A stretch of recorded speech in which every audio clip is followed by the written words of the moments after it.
ನಮಸ್ಕಾರ, ನೀವು ನೋಡ್ತಾ ಇರೋದು ಸಿಜೆ ಕರ್ನಾಟಕ ನ್ಯೂಸ್.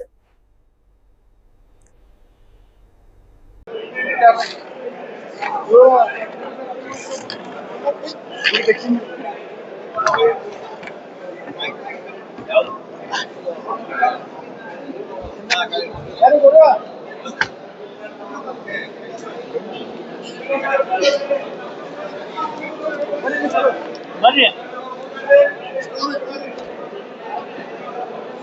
ಈ ಕಡೆ ಬರ್ತಾವ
ಎಲ್ಲರಿಗೂ ನಮಸ್ಕಾರಗಳು. ದಯಮಾಡಿ ಎಲ್ಲರೂ ತಮ್ಮ ಸೀಟ್ಗಳಲ್ಲಿ ಕೂರಬೇಕು.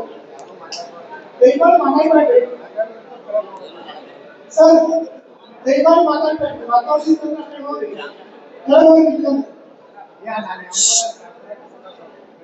ಕಾರ್ಪೊರೇಟ್ ಯಾರು ಮೆಂಬರ್ ಬೇಕು ಯಾರು ಕಾರ್ಪೊರೇಟ್ ವೇದಿಕೆ ಇಲ್ಲ, ಎಲ್ಲ ಕಾರ್ಪೊರೇಟ್ ಬರಬೇಕು.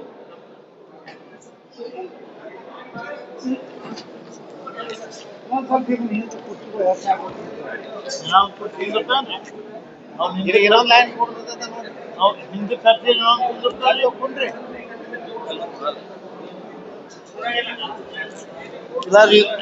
ಇದಾರ ಇದನ್ನ ಮುಂದಕ್ಕೆ ಕರ್ಸೋಣ್ರಿ.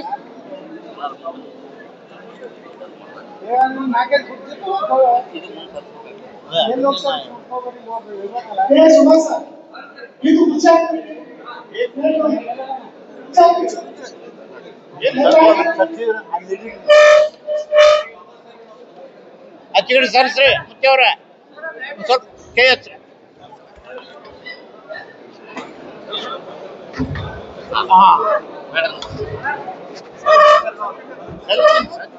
ಅದ್ರ ಸಂಬಂಧ ಮಾಡಿದ್ರಿ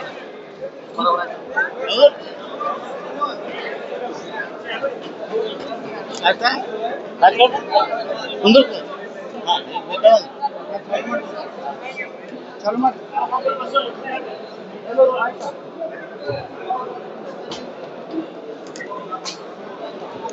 ಹಾಗಿಲ್ರಿ ಹೇಳ್ರಿ. ಶ್ರೀ ಸಿದ್ದೇಶ್ವರ ಸಂಸ್ಥೆ ವಿಷಯಕರ 2026 ಶ್ರೀ ಶಿವಯೋಗಿ ಸಿದ್ದೇಶ್ವರರ ಒಂದು ಜಾಗೃತ ನಿಮಿತ್ತವಾಗಿ ಇವತ್ತು ದಿವಸ ನಾವು ಪತ್ರಿಕಾಗೋಷ್ಠಿಯನ್ನು ಕರೆಯಲಾಗಿದೆ.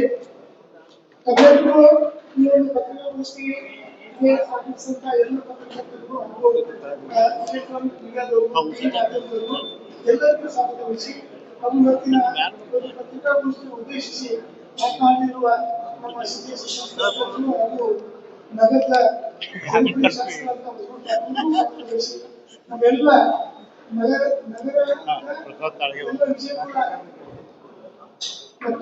ಮತ್ತು ನಮ್ಮ ಜಾತ್ರಾ ಕಮಿಟಿಯ ಅಧ್ಯಕ್ಷರು ಎಸ್.ಎಫ್. ಪಾಟೀಲ್ರು, ಅಮೃತ್ ತೋಸಿವಾರ್ರು, ರಾಜಶೇಖರ್ ಮೇಘಮಂತ್ರು ಹಾಗೂ ನಮ್ಮ ಎಲ್ಲ ನಿರ್ದೇಶ ಮಂಡಳಿಗಳು, ಸಿದ್ದೇಶ್ವರ ಸಂಸ್ಥೆಯ ಎಲ್ಲ ನಿರ್ದೇಶ ಮಂಡಳಿಗಳು ಹಾಗೂ ನಮ್ಮ ನಗರದ ಕಾರ್ಪೊರೇಷನ್ ಎಲ್ಲ ಸದಸ್ಯರು ಅವರು ಕೂಡ ನಾನು ಸ್ವಾಗತಿಸ್ತಾ ಇದ್ದೀನಿ. ಇಲ್ಲಿ ಬಂದಂತಹ ಪತ್ರಕರ್ತರಿಗೂ ಹಾಗೂ ಎಲ್ಲ ವ್ಯಾಪಾರ ಸಂಬಂಧಗಳು ಮತ್ತು ನಮ್ಮ ಮಂದಿಗಳು ಎಲ್ಲ ಸಮಿತಿಯ ಪದಾಧಿಕಾರಿಗಳು ಈ ಒಂದು ಪತ್ರಿಕಾಗೋಷ್ಠಿಯಲ್ಲಿ ನಾವೆಲ್ಲ ಇದ್ದೀವಿ. ಎಲ್ಲರಿಗೂ ಸಿದ್ದೇಶ್ವರ ಸಂಸ್ಥೆ ವತಿಯಿಂದ ಮತ್ತು ಜಾತ್ರಾ ಮಹೋತ್ಸವ ವತಿಯಿಂದ ಸ್ವಾಗತ ಬಯಸ್ತಾ ಇದ್ದೇನೆ. ಪ್ರತಿ ಸಲದಂತೆ ಈ ಸಲವಾದರೂ ನಮ್ಮ ಸಿದ್ದೇಶ್ವರ ಸಂಸ್ಥೆಯ ಅಡಿಯಲ್ಲಿ ನಡೆಯುತ್ತಿರುವಂತಹ ಶಿವಗಿ ಸಿದ್ದೇಶ್ವರ ಜಾತ್ರಾ ಮಹೋತ್ಸವ ಈ ವರ್ಷ 2026ರ ಒಂದು ಉತ್ಸವ ಅತಿ ವಿಜೃಂಭಣೆಯಿಂದ ಜರುಗಲಿಕ್ಕೆ ಈಗಾಗಲೇ ಕ್ರಮಗಳನ್ನು ಕೈಗೊಂಡಿದ್ದೇವೆ. ಅಂದರೆ ಪೂರ್ವಭಾವಿಯಾಗಿ ಸಭೆ ಕರೆದು ಆ ಸಭೆಯಲ್ಲಿ ಅನೇಕ ಒಂದು ಜಾತ್ರಾ ಉತ್ಸವ ವಿಶೇಷ ಆಗಲಿಕ್ಕೆ ಅನೇಕ ಉಪಸಮಿತಿಗಳನ್ನು ನಾವು ಸಿದ್ದೇಶ್ವರ ಸಂಸ್ಥೆ ಜಾತ್ರಾ ಕಮಿಟಿಯವರು ತುಂಬಿಕೊಂಡು ಮಾಡಿದ್ದೇವೆ. ಆ ಪ್ರಕಾರವಾಗಿ ಈ ಒಂದು ಜಾತ್ರೆಯನ್ನ ಉಪಸಮಿತಿಯ ಸದಸ್ಯರುಗಳು ತಮ್ಮ ಕರ್ತವ್ಯವನ್ನು ನಿವಾರಣೆ ಮಾಡಿದ್ದಾರೆ. ಈಗ ನಮ್ಮ ಸಿದ್ದೇಶ್ವರ ಸಂಸ್ಥೆ 1998 ಇಸ್ವಿಯಲ್ಲಿ ಪ್ರಾರಂಭವಾಗಿ ಇವತ್ತಿನ ದಿವಸ ನಾವು 2026 1998 ಇಸ್ವಿಯಲ್ಲಿ ಪ್ರಾರಂಭವಾಗಿ ಈಗ 28 ವರ್ಷದಲ್ಲಿ ನಾವು ಪ್ರಾರಂಭ ಮಾಡಿದ್ದೇವೆ. ಅದರಂತೆ 1918 ಇಸ್ವಿಯಲ್ಲಿ ಸಿದ್ದೇಶ್ವರ ಜಾತ್ರಾ ಮಹೋತ್ಸವ ಆಯಿತು. 1918 ಇಸ್ವಿಯಲ್ಲಿ ನಾವು ಪ್ರಾರಂಭ ಈಗ ನಾವು 2018 ಶತಮಾನೋತ್ಸವ ಆಚರಣೆ ಮಾಡಿದೆವು. ಈಗ 108 ವರ್ಷದ ಜಾತ್ರಾ ಮಹೋತ್ಸವ ನಡೀತಾ ಇದೆ. ಈ ಒಂದು ಈಗೆಲ್ಲ ಕಾರ್ಯಕ್ರಮದ ಸವಿಸ್ತಾರವಾಗಿ ಎಲ್ಲ ಮಾಹಿತಿ ತಮಗೆ ಕೊಡ್ತೇವೆ.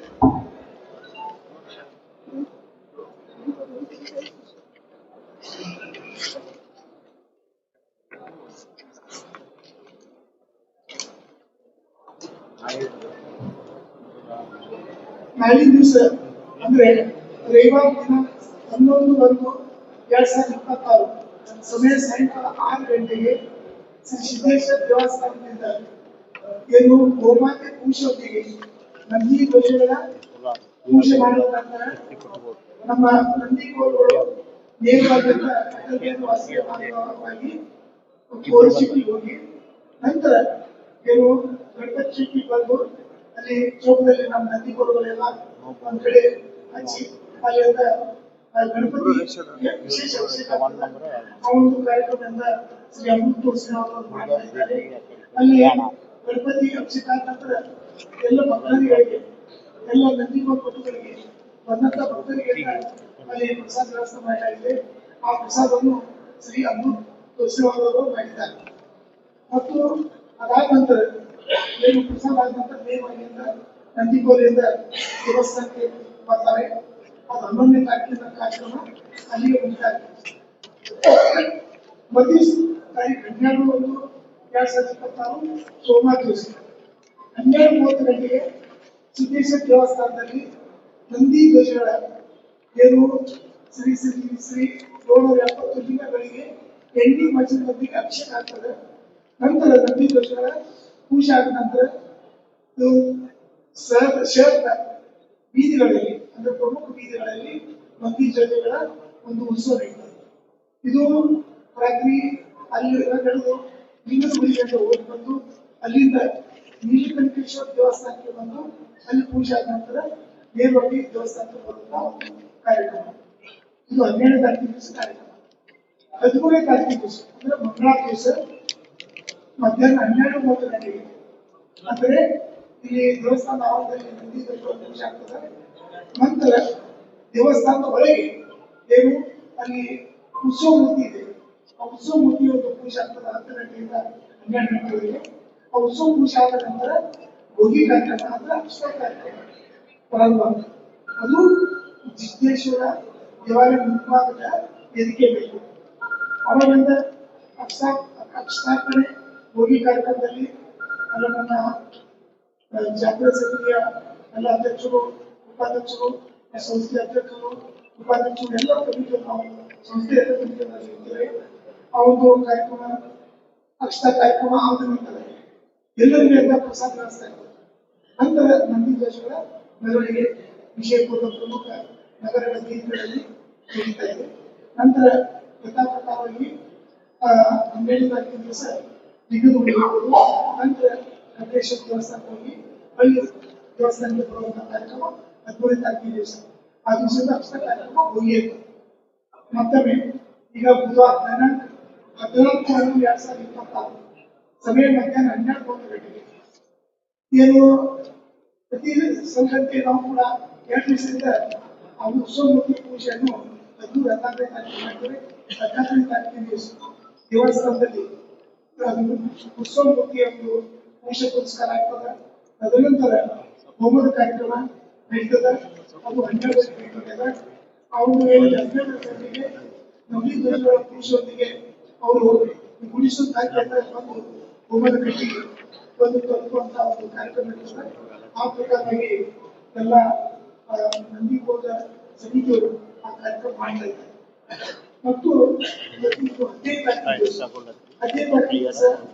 ಏನು ಸಿದ್ದೇಶ್ವರ ದೇವಸ್ಥಾನ ಮುಂದೆ ಏನು ಆವರಣದಲ್ಲಿ ನಂದಿ ಧ್ವಜಗಳ ಪೂಜೆ ಆಗ್ತದೆ. ನಂತರ ನಗರದ ಪ್ರಮುಖ ಬೀದಿಗಳಲ್ಲಿ ನಂದಿ ಧ್ವಜಗಳು ಮೆರವಣಿಗೆ ಆಗ್ತದೆ. ಮತ್ತೆ ನಾವು ಕೊನೆ ದಿವಸ ಇನ್ನೂ ಹೋಗೋದಿಲ್ಲ, ನೇರವಾಗಿ ಏನು ವೆಂಕಟೇಶ್ವರ ದೇವಸ್ಥಾನದಲ್ಲಿ ಪ್ರಸಾದ ಇರ್ತದೆ. ಅದನಂತರ ಸಾಂಕೇತಿಕವಾಗಿ ವರ್ಷದಲ್ಲಿ ಒಂದು ಸ್ವಲ್ಪ ಮಾತಾಡಿಸಿದ್ರು, ಸ್ವಲ್ಪ ಅಷ್ಟು ಮಾಡಿದ ನೇರವಾಗಿ ದೇವಸ್ಥಾನಕ್ಕೆ ಕಾರ್ಯಕ್ರಮ. ಇಷ್ಟು ಇದು ಜಾತ್ರೆಯ ಕಾರ್ಯಕ್ರಮಗಳು. ಅದಾದ ನಂತರ 14ನೇ ತಾರೀಕಿನ ದಿವಸ ಏನು ಕಾರ್ಯತ್ವ ಕಾರ್ಯಕ್ರಮ ನಮ್ಮ ಸಿದ್ದೇಶ್ವರ ದೇವಸ್ಥಾನ ಆವರಣದಲ್ಲಿ ಕಾರ್ಯತ್ವ ಕಾರ್ಯಕ್ರಮ ಇದೆ. ಆ ಕಾರ್ಯಕ್ರಮಕ್ಕೆ ಬಹಳ ಅದ್ದೂರಿಯಾಗಿ ಮತ್ತು ಅನೇಕ ಏನು ಹಳ್ಳಿಯ ಜನರು ರೈತಾಪಿ ನಮ್ಮ ಕಸರತ್ತುಗಳನ್ನು ತೋರಿಸಲಿಕ್ಕೆ ಇಲ್ಲಿ ಬರ್ತಾ ಇದೆ. ಆ ಒಂದು ಕಾರ್ಯಕ್ರಮ 14 ತಾರೀಕಿನ ದಿವಸ ಇರ್ತದೆ. ಮುಂಜಾನೆ 10 ಗಂಟೆಯಿಂದ ಮಧ್ಯಾಹ್ನ 4 ಗಂಟೆವರೆಗೆ ಇರ್ತದೆ. 13ನೇ ತಾರೀಕಿನ ದಿವಸ 17ನೇ ತಾರೀಕಿನ ದಿವಸ ಶುಕ್ರವಾರ 3 ಗಂಟೆಗೆ SSHP ಮೈದಾನದಲ್ಲಿ ಅಂತಾರಾಷ್ಟ್ರೀಯ ಜೈವಿ ನಿಗಾ ಕುಸ್ತಿ ನೋಡಿ. ಅಂತಾರಾಷ್ಟ್ರೀಯ ಜೈವಿ ನಿಗಾ ಕುಸ್ತಿ ಈ ಒಂದು ಕುಸ್ತಿಯಲ್ಲಿ ಕುಸ್ತಿಪಟುಗಳು ಭಾಗವಹಿಸ್ತಾ ಇದ್ದಾರೆ. ತಾಪ್ಸಿಯವರು ಕ್ಯಾಮರಾಜ್ ಮತ್ತು ಪೈ ಹರೀಶ್ ಕುಮಾರ್, ಪೈ ರಾಮೇಶ್ ಪಾಟೀಲ್, ವಿಕ್ರಾಂತ್ ಕುಮಾರ್ ಮತ್ತು ಕುಬೇರ್ ಮೋಟಿವಿಸ್, ಪೈ ರಶ್ಮಿ ಸಿಂಗ್ ದಕ್ಷಿಣ ಕನ್ನಡ. ಅದಕ್ಕೆ ಇವರೆಲ್ಲ ಪೈಲ್ವಾನರು ಬೇರೆ ಅಂತಾರಾಷ್ಟ್ರೀಯ ಮಟ್ಟದಿಂದ ಇಲ್ಲಿ ಬರ್ತಾ ಇದ್ದಾರೆ. ಅವರು ಕೂಡ ಇನ್ನೂ ಒಳ್ಳೆ ಕುಸ್ತಿಪಟುಗಳಾಗಿದ್ದಾರೆ. ರಷ್ಯಾದಿಂದ ಬರ್ತಾರೆ. ಮತ್ತು ಇಲ್ಲಿ ನಮ್ಮ ಏನು ಭಾರತ ದೇಶದಲ್ಲಿ ಅನೇಕ ಏನು ಕುಸ್ತಿಪಟುಗಳು ಇದ್ದಾರೆ, ಅವರು ಕೂಡ ಈ ಒಂದು ಕಾರ್ಯಕ್ರಮದಲ್ಲಿ ಭಾಗವಹಿಸ್ತಾ ಇದ್ದಾರೆ. ಈ ತರನಾಗಿ ಏನಪ್ಪಾ ಅಂತಂದ್ರೆ ನಮ್ಮ ಸಿದ್ದೇಶ್ವರ ಸಂಸ್ಥೆ ಸುಮಾರು 7 ದಿವಸ ಒಂದು ಜಾಗೃತಿ ಕಾರ್ಯಕ್ರಮ ನಡೀತದೆ. ನೇರ 4 ದಿವಸ ಮಾತ್ರ ಉತ್ಸವ, 2 ದಿವಸ ಕುಸ್ತಿ ಮತ್ತು ಭಾರತ ಕಾರ್ಯಕ್ರಮ, 1 ದಿವಸ ಪೂಜೆ ಮಾಡುವಂತ ಕೆಲಸ. 20ನೇ ತಾರೀಕಿನ ದಿವಸ ದೇವ ಕಾವ್ಯ ಕಾರ್ಯಕ್ರಮ ಇರ್ತದೆ. ಆ ದಿವಸದಿಂದ ನಂದಿಗೋಗಳ ಪೂಜೆ ಆಗ್ತದೆ. ಅದರಂತೆ ಎಲ್ಲರಿಗೂ ಮಹಾಪ್ರಸಾದ ಇರ್ತದೆ. ಈ ಪ್ರಕಾರವಾಗಿ ಅಂತ ಒಂದು ಜಾತ್ರಾ ಮಹೋತ್ಸವ 2024 ಜಾತ್ರಾ ಮಹೋತ್ಸವ ಇರ್ತದೆ. ನಾನು ಹೇಳಿಕೆ ಇಷ್ಟಪಡ್ತೀನಿ. ನಾವೆಲ್ಲ ಪತ್ರಿಕಾ ಪ್ರತಿನಿತ್ಯ ಏನು ಕಾರ್ಯಕ್ರಮ ಇರ್ತದೆ, ಕಾರ್ಯಕ್ರಮವನ್ನು ಪೇಪರ್ದಲ್ಲಿ ಆಗಲಿ ಈ ಮಾಧ್ಯಮದಲ್ಲಾಗಿ ವಿಸ್ತರಿಸಬೇಕಂತ ತಮ್ಮಲ್ಲಿ ಇರಿಸ್ಕೊಳ್ತೀನಿ.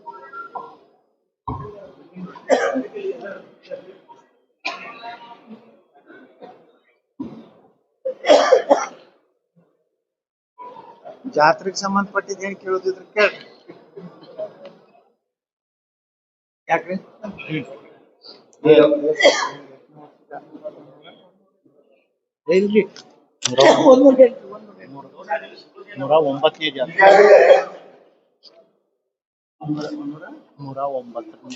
ಇದು 109. ನಮ್ಮ ಸಿದ್ದೇಶ್ವರ ಸಂಸ್ಥೆ ಚೇರ್ಮನ್ರು ಜಾತ್ರಾ ಏನೇನ್ ಚಟುವಟಿಕೆ ಆಗ್ತಾವು ಮತ್ತು ಏನೇನು ವಿಶೇಷವಾಗಿ 109ನೇ ಸಿದ್ದೇಶ್ವರ ಜಾತ್ರಾ ಒಂದು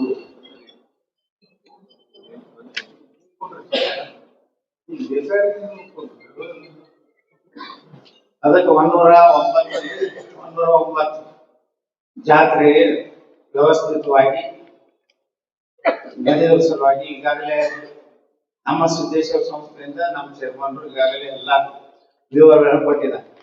ಈ ಒಂದು ಜಾತ್ರಾ ಕಮಿಟಿಯ ಚೇರ್ಮನ್ರು ನಮ್ಮ ಗುರು ಬೆಚ್ಚಿನ ಮಠ ಮತ್ತು ಎಲ್ಲ ಕಮಿಟಿ ಇದಕ್ಕಾಗಿ ಪ್ರತ್ಯೇಕವಾದ ಕಮಿಟಿ ಇರ್ತದೆ.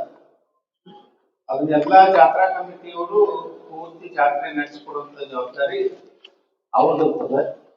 ಸಿದ್ದೇಶ್ವರ ಸಂಸ್ಥೆ ನಮ್ಮ ಆಡಳಿತ ಮಂಡಳಿಯವರು ಎಲ್ಲ ರೀತಿ ಸಹಕಾರ ಕೊಟ್ಟು ಏನೇನು ಸಂಪನ್ಮೂಲಗಳು ಬೇಕು ಮತ್ತು ಯಾವ ರೀತಿ ವ್ಯವಸ್ಥೆ ಬೇಕು ನಮ್ಮ ಏನು ಸಂಕ್ರಮಣ ಜಾತ್ರಾ ಮಹೋತ್ಸವ ಕಮಿಟಿಯವರು ಏನ್ ಹೇಳ್ತಾರೆ ಅದರಂತೆ ಎಲ್ಲ ವ್ಯವಸ್ಥೆಯನ್ನ ಎಲ್ಲರೂ ಕೂಡಿ ಉತ್ತರ ಕರ್ನಾಟಕದಲ್ಲಿ ಅತ್ಯಂತ ಒಂದು ಪ್ರಸಿದ್ಧವಾದಂತಹ ಜಾತ್ರೆ.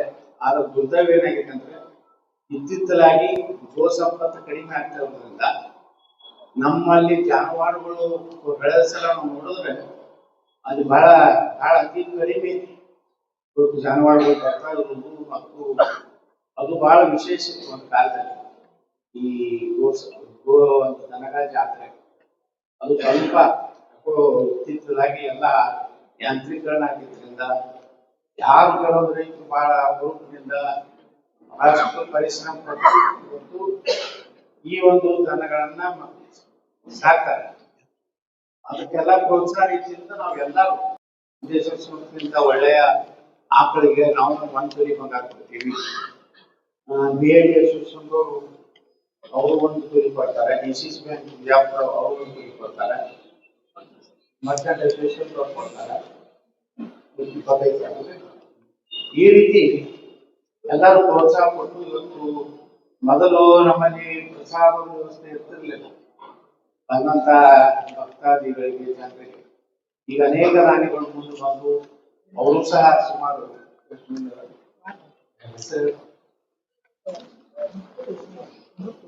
ನಾಳೆ ಅಮೃತ ತೋಸ್ನಿಯವರ ಅವರು 12ನೇ ತಾರೀಕಿಗೆ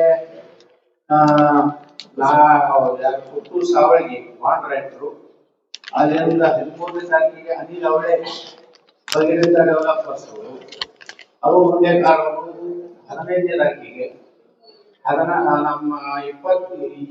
15ನೇ ತಾರೀಕಿಗೆ ನಮ್ಮ ಗುರು ಬೆಚ್ಚಿನ ಮಠ ಸುದೇಶ ಬ್ಯಾಂಕ್ ನಿರ್ದೇಶಕರು ಮತ್ತು ಜಾತ್ರಾ ಸಮಿತಿ ಅಧ್ಯಕ್ಷರು ಅದರ ಜೊತೆಗೆ ರಾತ್ರಿ 11 ಗಂಟೆ ದೇವಸ್ಥಾನದಲ್ಲಿ ಮಲ್ಲಿಕಾರ್ಜುನ ತೇಲಿ ಅಂತ ಹೇಳಿ ನಮ್ಮ ಸಿದ್ದೇಶ್ವರ ಪ್ರತಿ ವರ್ಷ ಶ್ರೀಶೈಲಕ್ಕೆ ಹೋಗುವಂತ ಒಂದು ಯಾತ್ರಾ ಕಮಿಟಿಯವರು ಪಾದಯಾತ್ರಾ ಕಮಿಟಿಯವರು ಮಾಡ್ತಾರೆ. ಮತ್ತು ಕೊನೆಯ ದಿವಸ ಅಂದ್ರೆ 20ನೇ ತಾರೀಕಿಗೆ ಕೊನೆಯ ಸಮಾರೋಪ ಇದ್ದಾಗ ಅದಕ್ಕೆ ಕಪಡ ಇರುವುದು ಅಂತ ಹೇಳಿ ಮರಾಠಿಗಳು ಹೇಳ್ತಾರೆ. ಕನ್ನಡದಾಗ ನಾವು ಅದನ್ನ ಏನು ಇದಕ್ಕೆ ಅಲಂಕಾರ ಮಾಡಿರ್ತೀವಿ ನಂದಿ ಕೋಲ್ದು ಎಲ್ಲ ಅಲಂಕಾರ ಕೊಟ್ಟು ಮತ್ತೆ ಅದ್ರ ಸ್ಥಾನಕ್ಕೆ ಉಪಯೋಗಿಸುವಂಥದ್ದು ಒಂದು ಕಾರ್ಯಕ್ರಮ ಆಗ್ತದೆ. ಅವತ್ತು ಸುಮಾರು ಒಂದು 80,000 ಮಂದಿ ಏನು ತಗೋತಾರೆ. ಅದೊಂದು ನಮ್ಮ ಸಾಹೇಬಣ್ಣ ಬೋಯಿಯೋ ಮಹಾದಾನಿಗಳು ಬಿಜಾಪುರ ಸುದೇಶ್ವರ ಬ್ಯಾಂಕಿನ ನಿರ್ದೇಶಕರು ಅವರು ಸುಮಾರು ಎಲ್ಲ ರೀತಿ ಅದರಿಂದ ಒಂದು ದಿವಸದ ಪ್ರಸಾದಗಳು ಕಡಿಮೆ ಇಲ್ಲ. ಸುಮಾರು 3-4 ಲಕ್ಷ ರೂಪಾಯಿಗಳಷ್ಟು ಪ್ರಸಾದ ಆಗ್ತದೆ. ಯಾಕಂದ್ರೆ ಈ ಜಾತ್ರೆ ಮೊದಲ ಪದ್ಧತಿ ಇರ್ಲಿಲ್ಲ. ನಾವು ಪ್ರಾರಂಭ ಮಾಡಿದಾಗ ಯಾರು ಕೊಡ್ತಾರಿಲ್ಲ ಅಂತ ಅನಿಸ್ತಿತ್ತು. ಈಗ ಎಲ್ಲರೂ ಇವತ್ತು ಪ್ರಸಾದ ಸಲುವಾಗಿ ನಾವು ಕೊಡಿಸಿ ಹೇಳಿ ಮಾಡ್ತಾ ಇದ್ದಾರೆ. ಅವೆಲ್ಲ ದಾನಿಗಳಿಗೂ ನಾನು ಸಂಸ್ಥೆ ಅಧ್ಯಕ್ಷನಾಗಿ ಅಭಿನಂದನೆ ಸಲ್ಲಿಸ್ತೀನಿ. ಇನ್ನೊಂದು ವಿಶೇಷ ಏನಂದ್ರೆ ಸಿದ್ದೇಶ್ವರ ಸಂಸ್ಥೆ ಇಷ್ಟು ಬೆಳೆದಿದೆ ಅಲ್ಲ, ಇವತ್ತು ಸಾರ್ವಜನಿಕ ಒಂದು ಇದರಲ್ಲಿ ಶಿಕ್ಷಣ ಸಂಸ್ಥೆಗಳಲ್ಲಿ ನಾವು ಬಹಳ ದೊಡ್ಡ ಸಂಸ್ಥೆಯಾಗಿ ಬೆಳೆದಿದ್ದೀವಿ. ಇವತ್ತು KG-ದಿಂದ ನಾವು 10th degree college, law college, ಅಲ್ಲಿಂದ ಈಗ ಅಗ್ರಿಕಲ್ಚರ್ ಕಾಲೇಜ್ ಪ್ರಯತ್ನ ಮಾಡ್ತಾ ಇದ್ದೀವಿ. ಅದೇ ರೀತಿ ಮೆಡಿಕಲ್ ಕಾಲೇಜ್ ಪ್ರಯತ್ನ ಮಾಡ್ತಾ ಇದ್ದೀವಿ. ವೆಟರ್ನರಿ ಕಾಲೇಜ್ ಪ್ರಯತ್ನ ಮಾಡ್ತಾ ಇದ್ದೀವಿ. ಇದರಿಂದ ನಮ್ಮ ವಿದ್ಯಾರ್ಥಿಗಳು ಹೊರಗೆ ಹೋಗುವುದು. ಸಿದ್ದಸಿರಿ ಲಾ ಕಾಲೇಜು ಒಂದು ಒಳ್ಳೆಯ ಲಾ ಕಾಲೇಜ್ ಆಗಿ ಇವತ್ತು ವಿಜಯಪುರದಲ್ಲಿ ಇವತ್ತು ಈ ವರ್ಷನೇ ಪ್ರಾರಂಭ ಮಾಡಿದೆ. ಈ ರೀತಿ ಸಿದ್ದೇಶ್ವರ ಸಂಸ್ಥೆ ಆಸ್ತಿ ಈ ಮೊದಲು ಸುಮಾರು ಎಷ್ಟಿತ್ತು ಅವಾಗ ವ್ಯಾಲ್ಯೂಯೇಷನ್ ಮಾಡಿದ್ರು ಅವಾಗ 1.5 ಕೋಟಿ ರೂಪಾಯಿ ಆಸ್ತಿ ಮೌಲ್ಯ ಇತ್ತು. ಇವತ್ತು ನಮ್ದು 450 ಕೋಟಿ ರೂಪಾಯಿ ಆಸ್ತಿ, ಸುಮಾರು 150 ಎಕರೆ ಜಮೀನು, ಇವತ್ತು ದೊಡ್ಡದಾದಂತಹ ಗೋಶಾಲೆ. ಬಹುಶಃ ಕರ್ನಾಟಕದಲ್ಲಿ ಯಾವುದೇ ಮಠಾಧೀಶರು ಇಲ್ಲ, ಯಾವ ಸಂಸ್ಥೆಯೂ ಇಲ್ಲ. 1,500 ಆಕಳುಗಳು, ಅದರ ಉತ್ಪನ್ನಗಳು ಎಲ್ಲಾನು ಸಿದ್ದೇಶ್ವರ ಸಂಸ್ಥೆ ಒಂದು ಧಾರ್ಮಿಕ ಸಂಸ್ಥೆ ಜೊತೆಗೆ ಎಲ್ಲಾ ಕ್ಷೇತ್ರದಲ್ಲಿ ಇವತ್ತು ನಮ್ಮ ಸಂಸ್ಥೆ ಒಳ್ಳೆ ಕೆಲಸ ಮಾಡ್ತಾ ಇದೆ. ವಿಶೇಷವಾಗಿ ನಾವು ಮೊನ್ನೆ ನಮ್ಮ ಪೂಜ್ಯ ಕೊಪ್ಪಳದ ಗವಿಸಿದ್ಧ ಮಹಾಸ್ವಾಮಿಗಳು ಮತ್ತು ನಮ್ಮ ಮೂರ್ಸಾರ್ಪಟ್ಟ ಸ್ವಾಮಿಗಳನ್ನು ಅವರ ಪವಿತ್ರ ಹಸ್ತದಿಂದ ಇದನ್ನು ಪ್ರಾರಂಭ ಮಾಡಿದ್ದೆ, ಅನ್ನದಾಸೋಹ. ಇಲ್ಲಿ ಕೆಳಗಡೆ ಸುಮಾರು ದಿನ ಒಂದು 5-6 ಜನ ಪ್ರಸಾದದ ವ್ಯವಸ್ಥೆ ಮಾಡಿದ್ವಿ. ಅಷ್ಟೇ ಅಲ್ಲ, ಇದೇನು ನಾವು ಕಟ್ಟಿದೀವಿ ಕಟ್ಟಡ 15 ಕೋಟಿ ರೂಪಾಯಿ ನಾವು ಖರ್ಚು ಮಾಡಿ ಕಟ್ಟಿದೀವಿ. ಇನ್ನೊಂದು ವಿಶೇಷ ಏನಂದ್ರೆ ದಿನಾನು ಅನ್ನದಾಸೋಹ ನಾವು ಮಧ್ಯಾಹ್ನದಲ್ಲಿ ಯಾರ್ಯಾರು ಯಾತ್ರಿಕರಿಗೆ, ಅದ್ರ ಜೊತೆಗೆ ಎಷ್ಟೋ ಮಂದಿ ಬಿಜಾಪುರ ನಗರದಲ್ಲೇ ಮನೆ ಇದ್ರು, ತಂದೆ ಮಕ್ಕಳು ಇದ್ರು, ಕೆಲವು ಮಂದಿ ಸರಿಯಾಗಿ ನೋಡ್ಕೊಳ್ಳಾರ್ದಂಗೆ ಅನೇಕರು ಪಾಪ ಬಂದು ಇಲ್ಲೇ ಪ್ರಸಾದ ತಗೊಂಡು ಅವ್ರೂ ಸಂಖ್ಯೆ 100-150 ಇದೆ. ನಮ್ಮ ನಗರದಲ್ಲಿ ಅನೇಕರು ಪಾಪಗಳು ಬರ್ತಾರೆ. ಒಳ್ಳೆ ಒಳ್ಳೆ ವ್ಯವಸ್ಥೆ ಇದ್ದವ್ರೆ, ಅನುಕೂಲಿಸ್ತು ಕುಟುಂಬದವ್ರೆ. ಆ ದುರ್ದೈವಂತರಿಗೆ ಮಕ್ಕಳು ಸರಿಯಾಗಿ ನೋಡ್ಲಾರ್ದು ಪಾಪ ಖುಷಿ ಪಡ್ತಾರ. ನಾವೆಲ್ಲ ಆಡಳಿತ ಮಂಡಳಿಯವ್ರು ಹೇಳ್ತಿರ್ತಾರೆ, ಇಲ್ಲ ಬಹಳ ಒಳ್ಳೆ ಕೆಲಸ ಮಾಡಿದ್ರೆ ನಮಗೆ ಬಹಳ ಮನೆಯಲ್ಲಿ ಸರಿಯಾಗಿ ಒಪ್ಕೊಳ್ಳ. ಇದು ವಾಸ್ತವಿಕವಾದ ಸತ್ಯ ಸಂಗತಿ. ಅದ್ರ ಜೊತೆಗೆ ಇವತ್ತು ಸಾಕಷ್ಟು ಜನ ಇವತ್ತು ವಿಜಯಪುರದ ಇವೇನು ಪ್ರವಾಸಿ ಯುವಕರು ಇಲ್ಲೇನೋ ವಿದ್ಯಾರ್ಥಿಗಳು ಬರ್ತಾರೆ, ನಮ್ಮ ಹೆಣ್ಮಕ್ಳು ಬರ್ತಾರೆ. ಅವ್ರಿಗೆ ಬಂದಾಗ ಎಲ್ಲಿ ಇರ್ಬೇಕು ಅನ್ನೋದೇ ಒಂದು ದೊಡ್ಡ ಸಮಸ್ಯೆ. ಯಾಕಂದ್ರೆ ಎಲ್ಲ ಬಡ ಶಿಕ್ಷಣ ಸಂಸ್ಥೆಗಳು, ಸರ್ಕಾರಿ ಕನ್ನಡ ಶಾಲೆಯಲ್ಲಿ ಕಲಿಯುವಂತ ಮಕ್ಕಳು ಪ್ರವಾಸ ಕಾರ್ಯಕ್ರಮ ಬರ್ತಾರೆ. ಅವ್ರಿಗೆ ಇರ್ಲಿಕ್ಕೆ ಎಲ್ಲೂ ಉಚಿತವಾದಂತದ್ದು ಒಂದು ಒಳ್ಳೆ ಕೆಲಸ ಇರಲಿಲ್ಲ. ನಾವು ಮ್ಯಾಗ 5ನೇ ಫ್ಲೋರ್ನಲ್ಲಿ ಇವತ್ತು ಯಾವುದೇ ಹಳ್ಳಿ, ಯಾವುದೇ ಕರ್ನಾಟಕ ಮಹಾರಾಷ್ಟ್ರ ಯಾವುದೇ ಕಡೆಯಿಂದ ಮಕ್ಕಳು ಬಂದ್ರೆ ಮ್ಯಾಲೆ ಇರ್ಲಿಕ್ಕೂ ನಾವು ವ್ಯವಸ್ಥೆ ಮಾಡಿದ್ವಿ. ಸುಮಾರು ಒಂದು 500 ಮಕ್ಕಳು ನಮ್ಮಲ್ಲಿ ಇರ್ಬೋದು. ರಾತ್ರಿ ಬಂದ್ರೆ ಅವರಿಗೆ ಪ್ರಸಾದ ವ್ಯವಸ್ಥೆ ಮಾಡ್ತೀವಿ. ಮುಂಜಾನೆ ಹೋಗೋ ಮುಂದ ಸ್ನಾನ ಮಾಡಿ ಉಪ್ಪಿಟ್ಟು ಯಾವುದೋ ಒಂದು ಚಹಾ ಮಾಡ್ಬೇಕು, ಅವ್ರನ್ನೂ ನಾವು ವ್ಯವಸ್ಥೆ ಮಾಡ್ತೀವಿ. ಇದು ಬಹಳ ಅವಶ್ಯಕತೆ ಐತಿ ವಿಜಯಪುರದಾಗ. ಮತ್ತು ನಮ್ಮ ಗೋಶಾಲೆಯಲ್ಲೂ ಸಹಿತ ಬೇರೆ ಪಾದಯಾತ್ರೆಗಳು ಮತ್ತು ಮಂತ್ರಾಲಯಕ್ಕೆ ಹೋಗೋರು ಬರ್ತಾರೆ, ನಮ್ಮ ಜೈನ ಮುನಿಗಳು ಬರ್ತಾರೆ, ಮತ್ತು ಅನೇಕ ದತ್ತರಿಗೆ ಬಾದಾಮಕ್ಕೆ ಹೋಗೋರು ಬರ್ತಾರೆ, ಗುಡಾಪುರದ ಆನಂದೇವಿಗೆ ಹೋಗೋರು ಬರ್ತಾರೆ. ಎಲ್ಲಾ ಪಾದಯಾತ್ರೆಗಳು ಅಯ್ಯಪ್ಪ ಸ್ವಾಮಿ ಯಾರು ಬಂದ್ರು ಸಹ ಅಲ್ಲಿಯೂ ಸುಮಾರು 1,000 ಜನರು ಇರ್ಲಿಕ್ಕೆ ಹಾಸ್ಟೆಲ್ ಕಟ್ಟಿದ್ವಿ. ನಮ್ಮ ಸದಸ್ಯರಿಗೆ ಅತಿಥಿ ಗೃಹ ಕಟ್ಟಿದ್ದೀವಿ. ರಾತ್ರಿಯಲ್ಲಿ ಇರ್ಲಿಕ್ಕೆ ಎಲ್ಲ ವ್ಯವಸ್ಥೆ ಮಾಡ್ತೀವಿ. ಯಾವಾಗಲೇ ಯಾವುದೇ ನಮ್ಮ ಗೋಶಾಲೆ ನೋಡ್ಲಿಕ್ಕೆ ಜನ ಬಂದ್ರೆ ಅವ್ರಿಗೆ ಮಧ್ಯಾಹ್ನ ಊಟ, ರಾತ್ರಿ ಊಟ ಅಂದ್ರೆ ಅನ್ನದಾಸೋಹ ಸಿದ್ದೇಶ್ವರ ಸಂಸ್ಥೆಯಲ್ಲಿ ಒಂದು ವರ್ಷದಿಂದ 1 ವರ್ಷ ಒಂದು 6 ತಿಂಗಳಾಯ್ತು. ಇದಕ್ಕ ಸಾಕಷ್ಟು ಜನ ಭಕ್ತರು ಊಟ ಆಚರಿಸುವವರು 5,100 ರೂಪಾಯಿ ಕೊಡ್ತಾರೆ, 11,000 ಕೊಡ್ತಾರೆ. ಅವ್ರು ಊಟ ಪಾಪ ಇಲ್ಲೆಲ್ಲ ಬರೋ ಜನರಿಗೆ ನಿರ್ಗತಿಕರಿಗೂ ಊಟ ಮಾಡ್ತಾರೆ. ಅವರು ಗೋಶಾಲೆಯಲ್ಲೂ ಬಂದು ಇವತ್ತು ಅಲ್ಲಿ ಊಟ ಆಚರಿಸ್ಕೊಳ್ತಾರೆ. ಅವರು ತಮ್ಗೇನು ಸಾಧ್ಯ ಆದಷ್ಟು ಕಾಣಿಕೆ ಜೊತೆಗೆ ಕೊಟ್ಟು ಅಂದ್ರ ಸಿದ್ದೇಶ್ವರ ಸಂಸ್ಥೆ ಬರೇ ಕೆಲವು ಮಂದಿ ತಲೆಯಾಗಿತ್ತು ಇದೊಂದು ಕಮರ್ಷಿಯಲ್, ಇವ್ರು ಬರ್ಕೊಂಡು ಏನ್ ಮಾಡ್ತಾರ, ಬರೀ ಊರು ಕಟ್ಟಿ ಕೊಡೋರೆ 5 ರೂಪಾಯಿ ಪಟ್ಟಿ ಕೊಡ್ತಿದ್ರು. ಅದು 5 ರೂಪಾಯಿ ಪಟ್ಟಿ ಅಂತದಂದ್ರ ಅದು ಬ್ರ್ಯಾಂಡೆ ಇದು ಹಚ್ಚಿತ್ತು. ಅದಕ್ಕೆ ಅರ್ಧಿತ್ತು 40 ಅವನಿಗೆ ಬಾಳ ಕಾಯಿ ಕೇಳ್ತಿಲ್ಲ. 100 ಕೊಟ್ಟು 1,000 ಕೊಟ್ಟು ಮಾತಾಡ್ತಿರ್ಲಿಲ್ಲ. 5 ರೂಪಾಯಿ 2 ರೂಪಾಯಿ ಅವಾಗ 2 ರೂಪಾಯಿ ಕೊಡ್ತಿದ್ದಾರೆ. ಕಾನೂನು ಕೇಳ್ಬೇಕು. ಎಲ್ಲ ರೂಪಾಯಿ ಏನ್ ಮಾಡ್ತೀವಿ, ಏನು ಮಾಡ್ತಾರೆ ಜನರಿಗೆ ಹೊಡಿಕೊಂಡ ಯಾರ ಡೈರೆಕ್ಟರ್ಗಳಿಗೆ ಕಮಿಷನ್ ಹೊಡಿದಿಲ್ಲ. ಅದಕ್ಕೆ ನಾ ಯಾಕೆ ಹೇಳ್ತೀನಿ ಅಂದ್ರೆ ಮಾಧ್ಯಮದವ್ರಿಗೆ ಈಗ ಎಲ್ಲಾನು ಕಲ್ಪನೆ ಇದೆ. ಅನೇಕ ಸಲ ನಿಮಗೂ ಯಾರು ಫೋನ್ ಮಾಡ್ತಾರೆ, ನಮ್ಮ ಊರಿನಿಂದ ಸಾಲ ಮಕ್ಕಳು ಬರ್ಲಾಕತ್ತಾರೆ, ನಿಮ್ಮಲ್ಲಿ ಏನು ವ್ಯವಸ್ಥೆ ಇಲ್ಲ, ನಾವು ಇಲ್ಲಿ ಮೇಲೆ ಎಲ್ಲ ವ್ಯವಸ್ಥೆ ಮಾಡಿ ಗೋಶಾಲೆದಾಗ ಇಲ್ಲಿಗೆ ಚೆನ್ನಾಗಿ ಆಗ್ತದೆ. ಗೋಶಾಲೆಗೂ ಇವತ್ತು ಜ್ಞಾನ ಯೋಗಾಶ್ರಮದ ಗುರುವಂದನ ಕಾರ್ಯಕ್ರಮ ಆಗ್ತದೆ. ಅವಾಗೂ ನಾವು ಇರ್ಲಿಕ್ಕಂದ್ರೆ ಈ ಕಟ್ಟಡ ಕಟ್ಟಿದ ಉದ್ದೇಶ 100ಕ್ಕೆ 100 ಸಾರ್ವಜನಿಕ ಉದ್ದೇಶ. ಇವತ್ತು ಕಲ್ಯಾಣ ಮಂಟಪನೂ ಇದೆ, ಅಲ್ಲಿ ಎಲ್ಲಾ ದಾನಿಗಳು ಪ್ರೋತ್ಸಾಹ ಹಾಕಿದ್ದೀವಲ್ಲ, ಇವರೆಲ್ಲ 1 ಲಕ್ಷ 1,000 2 ಲಕ್ಷ ಕೊಟ್ಟಂತಾರೆ. ಎಲ್ಲ ಅವ್ರ ತಂದೆ ತಾಯಿಗಳು ಒಂದು ಸ್ಮರಣೆ ಇಲ್ಲ ಅಂತೇಳಿ ಇವತ್ತು ಅದನ್ನು ನಾವು ಇಲ್ಲಿ ಮಾಡಿದ್ವಿ. ಇಲ್ಲಿ ಸುಮಾರು ಅದರಿಂದ ಒಂದು 2 ಕೋಟಿ ರೂಪಾಯಿ ಇರುತ್ತೆ ನಮ್ಗೆ ಸಂಗ್ರಹ ಆಗಿದೆ. ಅದಕ್ಕೆ ಅಪಲಕ್ಷ ಮಾಡಿದ್ವಿ, ಅದರಿಂದ ಒಂದು 2 ಕೋಟಿ 1.5 ಕೋಟಿ ಮಾಡಿ ಈ ತರ ಮಾಡಿದ್ವಿ. ಇದರೆಲ್ಲ ಉಪಯೋಗ ಬಿಜಾಪುರಕ್ಕೆ ಬರೋ ಜನ, ಬಿಜಾಪುರಕ್ಕೆ ಬಂದ್ರೆ ಸಿದ್ದೇಶ್ವರ ಸಂಸ್ಥೆಗಳು ನಮ್ಗೆ ವ್ಯಕ್ತಿ ಇರ್ಲಾಕ ಅನುಕೂಲ ಐತೆ ಅನ್ನೋ ವ್ಯವಸ್ಥೆ ಮಾಡಿದ್ವಿ. ನೀವು ಸಹ ಈ ಜಾತ್ರೆಗೆಲ್ಲ ಸರ್ಕಾರ ಕೊಡಬೇಕು. ಮುಂದಿನ ದಿವಸಗಳಲ್ಲಿ ಏನು ಮತ್ತು ಕಾರ್ಯಕ್ರಮ ಬಂದಾಗಿದೆ, ಲಕ್ಷಾಂತರ ಜನ ಸೇರ್ತಾರೆ. ಆದ್ರೆ ಸ್ಟೇಡಿಯಂದಲ್ಲಿ ಎಲ್ಲ ಹೊಸ ಕ್ರೀಡಾ ಅಂಗಡಿ ಬಂದಿದ್ರಿಂದ ಅಲ್ಲಿ ನಾವು ಮಾಡ್ಲಿಕ್ಕೆ ಆಗಲಾಗುತ್ತೆ. ಸುಮ್ಮನೆ ಇಲ್ಲಿ ನಮ್ಮ ಕೋರಿ ಚೌಕಿನಲ್ಲಿ ಸಾಂಸ್ಕೃತಿಕ ಮಾಡ್ತೀವಿ. ಮುಂದಿನ ದಿವಸಗಳಲ್ಲಿ ಏನಾದರೂ ಒಂದು ವ್ಯವಸ್ಥೆ ಮಾಡಿಕೊಂಡು ಮತ್ತೆ ಅದರ ಏನು ಮೆರಗಿದೆ ಸುಮಾರು 2 ಲಕ್ಷ ಜನ ಯಾವುದೇ ಗಾಡಿ ಒಳಗೆ ಕರ್ಕೊಂಡು ಬಂದು ಬಾಡಿಗೆ ಜನ ಬರಲ್ಲ, ಸ್ವಯಂ ಪ್ರೇರಣೆ ಬರ್ತದೆ, ಪುಕ್ಷಾಟ ಬರ್ತದೆ ಅಂತ ಕಾರ್ಯಕ್ರಮ ಈ ನಮ್ಮ ಸ್ಟೇಡಿಯಂ ಬಂದಾಗಿದ್ದರಿಂದ ತೊಂದರೆ ಆಗಿದೆ. ದನಗಳ ಜಾತ್ರೆಯನ್ನು ಬಹಳ ಮಂದಾಗಿದೆ. ಮತ್ತೇನು ಒಳ್ಳೆ ಕಾಲ ಯಾವಾಗ ಬರ್ತದೆ ಹೋಗೋಣ.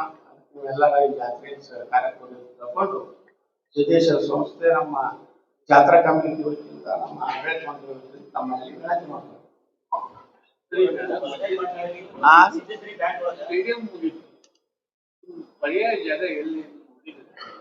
ನೋಡ್ಬೇಕು, ಇದು ಅದೇ ಈಗ ಅದು ಹೇಳಿ ಮುಂದೊಂದು 28 ಎಕರೆ ಐತಿ. ಅದು ಅಕಸ್ಮಾತ್ ಏನೋ ನಡೆದಿತ್ತು, ಅದನ್ನೆಲ್ಲ ಮುಗಿಸಿ ಈಗಾಗಲೇ ತಿದ್ದುಪಡಿ ಆಗಿದೆ. ಅವೆಲ್ಲ ವಾಪಸ್ ಹೋಗ್ಬೇಕು. ನಮ್ಗೆ ಅಲ್ಲೇ ಏನಾದ್ರು ಒಂದು ಇನ್ನೊಂದು ಸ್ಟೇಡಿಯಂ ಮಾಡ್ಬೇಕಾಗ್ತೈತಿ. ಉಸ್ತುವಾರಿ ಮಂತ್ರಿಗಳಿಗೆ ಹೇಳಿದೀವಿ, ಆದಷ್ಟು ಬೇಗನೆ ಅದೊಂದು 10 ಎಕರೆ ಸ್ಟೇಡಿಯಂ ಕೊಡ್ತಾರೆ. ಅದರಲ್ಲಿ ನಾವು ಬರೀ ಕ್ರಿಕೆಟ್ ಇಂಥವು ಏನು ಸೈಕ್ಲಿಂಗ್ ವೆಲೋಡ್ರೋಮ್ ಅಲ್ಲಿ ಹೋಯ್ತು. ಈಗ ಇಲ್ಲಿ ಏನಂದ್ರೆ ನಾವು ಕ್ರಿಕೆಟ್ ಹಾಕಿ ಅಂತ ಕೊಟ್ಟು ನಾವು ಮತ್ತೆ ಹಾಸ್ಬೇಕು, ನಮ್ಮ ಗುರಿ ಸಮೀಪ ಆಗ್ತದೆ. ಅದನ್ನು ನಾವು ಪ್ರಯತ್ನ ಮಾಡಿ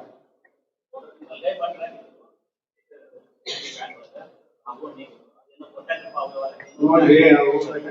ಯಾವ ಪೇಪರ್ ಯಾವ್ದು ಎಲ್ಲ ಕೇಳಬಾರ್ದು, ಯಾವ್ದು ಎಲ್ಲಿ ಕೇಳ್ಬೇಕು ಅದೇ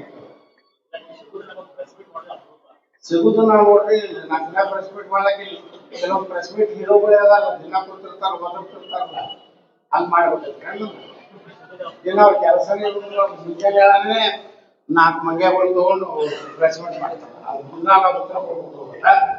ತೀವ್ರವಾಗಿ ಖಂಡಿಸಿದ್ದೇನೆ, ಉಗ್ರವಾಗಿ ಖಂಡಿಸಿದ್ದೇನೆ. ಆ ರೇಂಜ್ ಆಗಿ ನಮ್ಮ ರೇಂಜ್ ಬೇರೆ. ನೀವು ಹೊಸದಿಗಂತ ಹಿಂಗ್ ಕೇಳಿದ್ರೆ ಮಾಡೋದು. ಹೊಸದಿಗಂತ ಬಹಳ ಒಳ್ಳೆ ಸ್ಟ್ಯಾಂಡರ್ಡ್ ಪತ್ರಿಕೆ ಹಿಂಗ್ ಕೇಳಬಾರ್ದು. ಜಾತ್ರೆ ನಿಮಿತ್ತ ಏನ್ ಕೇಳ್ತಾರೆ ಕೇಳ್ರಿ.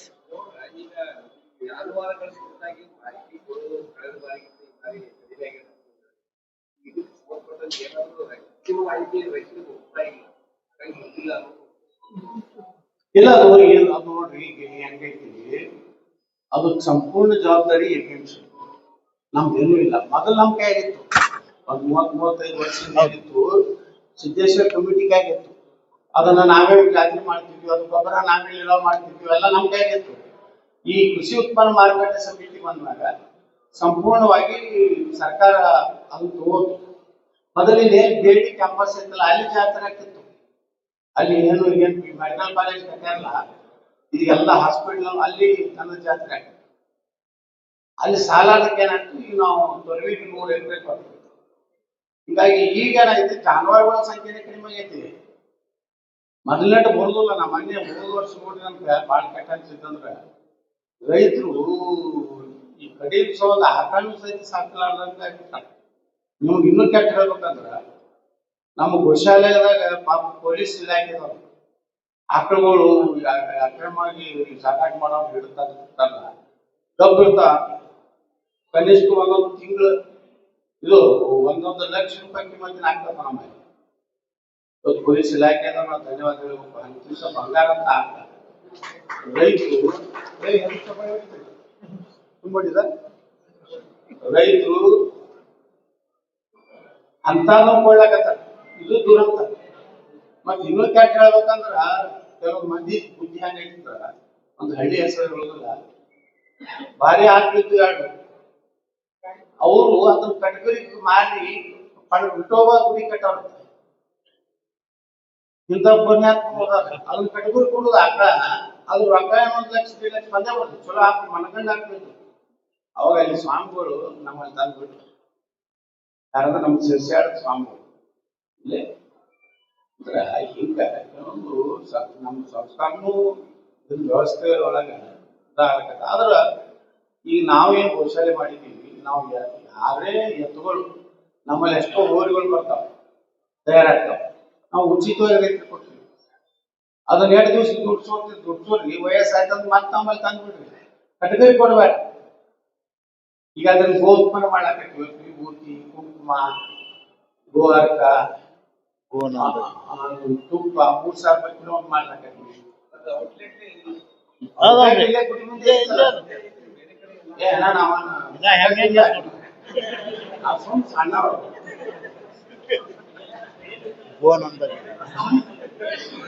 ಇಲ್ಲ ನಮ್ಮ ಹೈಪರ್ ಮಾರ್ಕೆಟ್ ಸೂಪರ್ ಮಾರ್ಕೆಟ್ ಐತಿ, ಅಲ್ಲಿನೂ ಸಿಗ್ತತಿ. ಗೋನಂದ ಜಾತ್ರೆ ನೋಡ್ರಿ, ಒಂದು ಆಕಳ ಎಷ್ಟು ಮಹತ್ವ ಐತಂದ್ರ ನಮ್ಗ ಅದ್ರ ಮಹತ್ವನೇ ಗೊತ್ತಿಲ್ಲ. ಇವತ್ತು ನಮ್ಮ ಕನೇರು ಮತ್ತು ಸ್ವಾಮಿಗಳು ಅದು ಪ್ರಯೋಗ ಮಾಡ್ಯಾರ.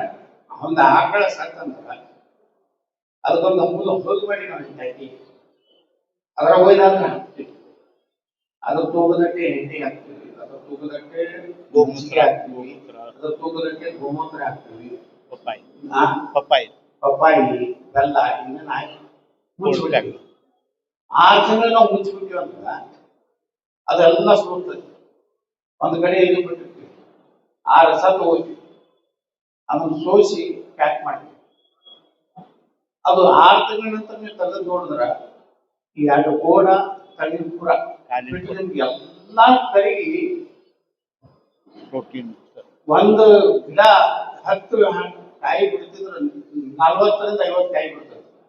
ಅದನ್ನ ನಂದು ಗೋನಂದ ಜಲ ಅಂತ ಹೇಳಿ ಅದ್ರ ಲೀಟರ್ 1 ಲೀಟರ್ಗೆ 250 ರೂಪಾಯಿ ಲೀಟರ್ ಹೋಗ್ತದೆ. ಒಂದು ಆಕಳ ಕನಿಷ್ಠ ಸತ್ತಾಗೂ ಸಹಿತ 25-30 ಸಾವಿರ ಕೊಟ್ಟು ಹೋಗ್ತದೆ. ಕಾಮದನ್ನು ಕಲ್ಪಿಸಿ ಅಂದಿದ್ದು ಇದಕ್ಕೆ. ಅದು ನಮ್ಗೆ ಗೊತ್ತಿರ್ಲಿಲ್ಲ. ಇವತ್ತು ನಾವೆಲ್ಲ ನಮ್ಮಲ್ಲಿ ಎಷ್ಟು ವಯಸ್ಸಾಗಿರುವ ಆಕಳು ನಾವೆಲ್ಲ ಟ್ಯಾಕ್ಸಿ ಹಾಕ್ಬಿಡ್ತೀವಿ. ಎಲ್ಲಾ ಟ್ಯಾಕ್ಸಿ ಒಳಗ ಇವತ್ತೊಂದು ಹಾಕ್ತೀವಿ. ಹಂಗೆ ಅದಕ್ಕೆ ಯಾವಾಗ ಮಜ್ಜಿಗೆ ಯಾವಾಗ ಅದಕ್ಕೆ ಎಣ್ಣೆ ಹಾಗೆ ಹಾಕೋತಿರ್ತೀವಿ. ಅದು ಹಂಗೆ ಕಲ್ಸ್ಕೋತಿರ್ತದೆ. ಅಂದ್ರೆ ಆಕಳದಲ್ಲಿ ಮತ್ತ ಅದನ್ನ ಬಿಟ್ರೆ ಅದಕ್ಕೇನು ಯೂರಿಯಾ ಏನು ಬೇಕಾಗ್ಯಾವ. ಇಷ್ಟಿಷ್ಟೇ ಒಂದು ಗಿಡಕ್ಕೆ 100 ml 200 ml ಹಾಕಿ ಹಾಕ್ತಾ ನಮ್ಮಲ್ಲಿ ಒಂದ್ಸಲ ಮಾಹಿತಿ ಸುಮಾರು ಒಂದು 50,000 ಮಾಹಿತಿ ಆಗಿದೆ. ನಾವು ಹಾಕಿದ್ವಿ ಆ DAP ಇಲ್ಲ, ಯೂರಿಯಾ ಇಲ್ಲ, ಎಲ್ಲಾ ಇಲಾಖೆದವ್ರಿಗೂ ಮಾಹಿತಿ ಮಾಡಿಕೊಡ್ತೀವಿ. ಒಂದ್ಸಲ ಅಷ್ಟು ಮಾಹಿತಿ ಆಗಿದೆ. ಅದಕ್ಕೆ ರೈತರಿಗೆ ತರಬೇತಿನೂ ನಡೆದದೆ. ನಮ್ಮ ಕೌಶಲ್ಯ ಸಾಕಷ್ಟು ರೈತರು ಇವತ್ತು ಒಂದು ಆಕಳ ರೈತರಿಗೆ ಏನಾಗ್ತದೆ ಅನ್ನೋದು ಕರ್ನಾಟಕದಲ್ಲಿ ಯಾರೂ ಇದನ್ನು ಪ್ರಯೋಗ ಮಾಡಿಲ್ಲ. ಸಿದ್ದೇಶ್ವರ ಈ ರೀತಿ ಸಾಮಾಜಿಕವಾಗಿ ಸಿದ್ದೇಶ್ವರ ಸಂಸ್ಥೆ ಒಳ್ಳೆ ಕೆಲಸ ಮಾಡ್ತಾರೆ.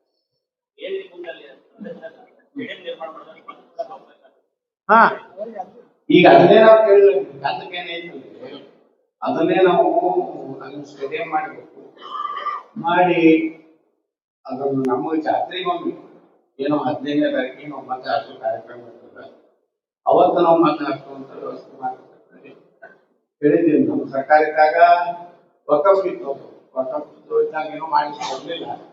ಈಗ ಹೆಚ್ಚು ಕಡಿಮೆ ಹೊಸ ಕೇಂದ್ರ ಸರ್ಕಾರದ ತಿದ್ದುಪಡಿ ಆದ್ಮೇಲೆ ಎಲ್ಲಾ ವಕಫದ್ದು ಭೂಗಸ್ ಏನು ಹೆಚ್ಚು ಎಲ್ಲ ನೋಡ್ರಿ. ಅಲ್ಲಿ ನಮ್ಗೆ 811 ಸರ್ವೆ ನಂಬರ್ ಸುಮಾರು 3 ಎಕರೆ ಇತ್ತು ದರ್ಗಾದಲ್ಲಿ. ಈಗ ಅದು ಫುಲ್ ಆಯ್ತು. ಈಗ ನಿನ್ನೆ ನಮ್ಮ KSRTC MD ಅವ್ರಿಗೆ ಹೇಳಿದೆ, ನಿನ್ನೆ ಒಂದು 5 ಎಕರೆ ನೀವು ತಗೊಂಡು ಅಲ್ಲಿ ಡಿಪೋ ಮಾಡ್ತೀವಿ, ಆ ಕಡೆ ಊರು ಬೆಳಿತೈತಿ. ಇವತ್ತು MB ಪಾಟೀಲ್ರು ಮೈಸೂರು ಸ್ಯಾಂಡಲ್ ಸೋಪ್ ಫ್ಯಾಕ್ಟ್ರಿ ಆಗ್ತದೆ ಅವ್ರ ಕ್ಷೇತ್ರ. ಆ ಏರಿಯಾನು ಡೆವಲಪ್ ಆಗಿರುತ್ತೆ. ಅದು 3 ಎಕರೆದಾಗ ಒಂದು 15-20 ಎಕರೆ ಕೊಟ್ಟು ಎಲ್ಲ ಬಡವರು ಮನೆ ಮಾಡ್ಕೊಟ್ರೆ ಅದು ಒಂದು 50-60 ಎಕರೆ ನಮ್ಮ ಬಿಜಾಪುರದ ಅಭಿವೃದ್ಧಿ ಸಿಗ್ತದೆ. ಈ ರೀತಿ ಕೆಲವೊಂದು ಕಾನೂನು ತೊಡಗಿದ್ದು ಈಗ ಅದು ಅದನ್ನ ಪ್ರಯತ್ನ ಮಾಡಬೇಕು. ಅದು ಸ್ಟೇಡಿಯಂ ಆಯ್ತು ಅಂದ್ರೆ ಮತ್ತೆ ಮೊದಲೇನು ವೈಭವ ಅದನ್ನು ಕರ್ಕೊಂಡು ಜಾಸ್ತಿ ಬರ್ತದೆ. Okay sir. ಎಲ್ಲರಿಗೂ ಪ್ರಸಾದ ವ್ಯವಸ್ಥೆ ಇದೆ. ಬರಬೇಕು. 5 ಅವೆಲ್ಲರೂ ಹೊಸ ಸ್ವೀಕಾರ ಮಾಡ್ಕೊಂಡು ಹೋಗ್ಬೇಕು.